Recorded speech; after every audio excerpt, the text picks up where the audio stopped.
Bea Arthur, born Bernice Frankel on May 13, 1922 in Brooklyn, New York, became a groundbreaking actress, singer, and comedian who forever altered the landscape of American television and theater. Raised in a Jewish family and later moving to Cambridge, Maryland, Bea exhibited early signs of independence and intelligence that defined her throughout her career. Before pursuing acting, she worked as a truck driver and typist in the U.S. Marine Corps during World War II, a bold move for a woman at the time. After the war, Bea followed her passion for performance, enrolling in the prestigious New School for Social Research in New York City, where she studied under renowned director Erwin Piskorn. This training laid the foundation for her stage persona, and she later adopted the name Bea Arthur, a stylized version of her married name. Broadway success, from Fiddler to Mame Bea, Arthur's early career in theater was marked by her unforgettable performances in both musical and dramatic roles. One of her first major successes came with her portrayal of Yente the Matchmaker in the original Broadway production of Fiddler on the Roof. This was followed by her Tony Award-winning role as Vera Charles in Jerry Herman's Mame, 1966. As Vera, Bea showcased her impeccable comic timing and vocal strength, capturing the essence of a sharp-tongued diva with a sense of both humor and gravitas. Her work on stage quickly garnered attention and respect, making her a fixture in the Broadway community. Bea's ability to balance humor with emotional depth in her roles allowed her to stand out in a competitive theater world, setting the stage for her eventual success in television. Television breakthrough. Maude and her iconic role. Bea Arthur's television breakthrough came in the early 1970s with her guest appearance on All in the Family as Maude Findlay, Edith Bunker's outspoken cousin.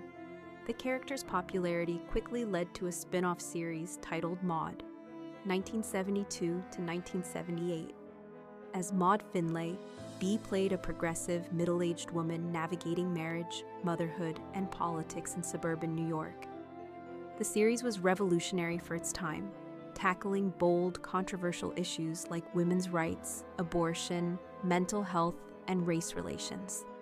Bea's portrayal of Ma earned her critical acclaim, including an Emmy Award for Outstanding Lead Actress in a Comedy Series in 1977.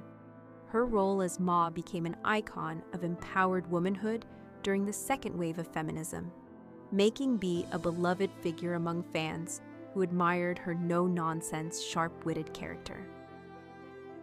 The Golden Girls, a cultural phenomenon. In the 1980s, Bea Arthur joined an ensemble cast in The Golden Girls, 1985 to 1992, a sitcom that would become a cultural phenomenon. Alongside Betty White, Rue McClanahan, and Estelle Getty, Bea portrayed Dorothy Zbornak, a smart, sarcastic, and emotionally complex divorcee. Dorothy's character, known for her dry humor and biting one-liners, was a perfect foil to the other characters, and her contrast with them created some of the series' most memorable moments. The Golden Girls presented older women in a new light, showing them as witty, vibrant, and deeply human, breaking the typical stereotypes of aging women in media. Bea's performance earned her a second Emmy Award in 1988, further cementing her legacy as a powerhouse of television comedy. Tension behind the scenes of The Golden Girls. While The Golden Girls became an instant hit and developed a passionate fan base, Bea Arthur's time on the show wasn't without challenges.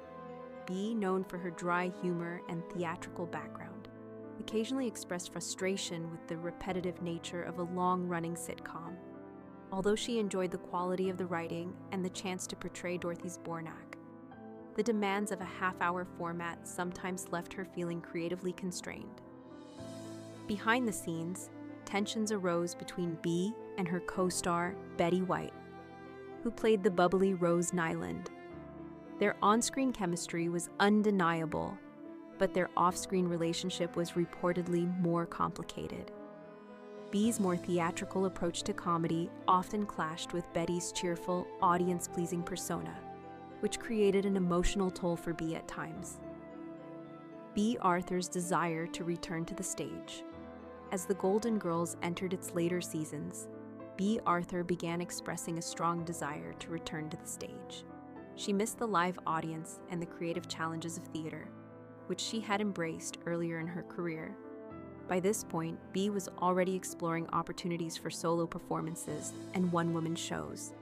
This included her future Broadway production, Bea Arthur on Broadway, Just Between Friends, which allowed her to blend storytelling, music, and personal reflections, providing a much more intimate and fulfilling artistic outlet than sitcom tapings. Although Bea continued to give her best performance as Dorothy on The Golden Girls, her longing for the stage was evident and in the end, contributed to her decision to leave the show when it concluded in 1992. Considering departure from Maude, another interesting chapter in Bea Arthur's career came during her time on Maude, where she played the progressive, outspoken Maude Findlay.